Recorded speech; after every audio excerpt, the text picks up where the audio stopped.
तो इस क्वेश्चन में √5 को एक अपरिमेय संख्या सिद्ध करना है। ऐसे हम सभी जानते हैं, जैसे कि कल अगले दिन पढ़े थे √p रहे, जहाँ p क्या हो, अभाज्य संख्या हो, अभाज्य संख्या हो। तो इस तरह का जो संख्या जो होता है वो अपरिमेय संख्या होता है।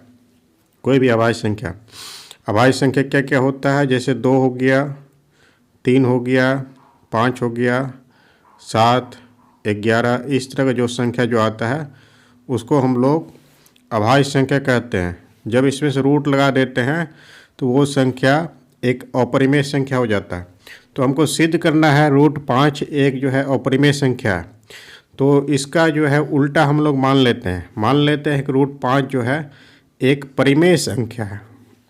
ठीक है, एक परिमेय संख्या है। परिमेय संख्या की परिभाषा क्या होता है, उसे हम लोग p/q के रूप में व्यक्त कर सकते हैं, जहाँ q का वैल्यू 0 नहीं होना चाहिए। ठीक है, तो ये परिमेय संख्या कहलाता है। और साथ ही साथ जो है इस दोनों का कोई उभयनिष्ठ गुणनखंड नहीं होना चाहिए। तो ये चीज़ है। आगे जो है हम लोग करेंगे इसमें से कि इसमें से जो है दोनों तरफ जो है वर्ग करने पर, तो वर्ग करेंगे तो इसका वर्ग करेंगे तो 5 हो जाएगा, और इसका वर्ग करेंगे तो p², और इसका वर्ग करेंगे तो q² हो जाएगा। फिर क्रॉस मल्टीप्लिकेशन करेंगे, 5q² = p² हो जाएगा। तो इसको समीकरण 1 हम लोग मान लेंगे। आगे जो है इसमें से हम लोग आधारभूत अनुपातिकता प्रमेय, अंकगणित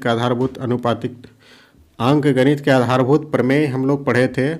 उसमें से क्या होता था, जैसे कि यहाँ पर निकला है तो 5 जो है वो p² को विभाजित करेगा।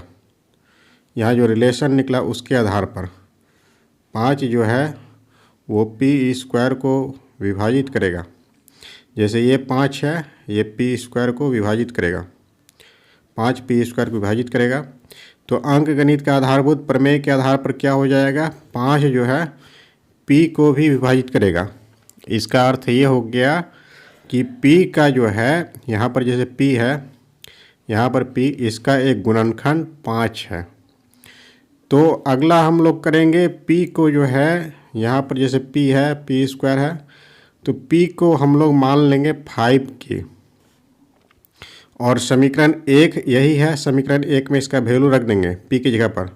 तो p² है तो 5k पर स्क्वायर लिख देंगे तो 25k² हो जाएगा, और यहाँ पर 5q² होगा।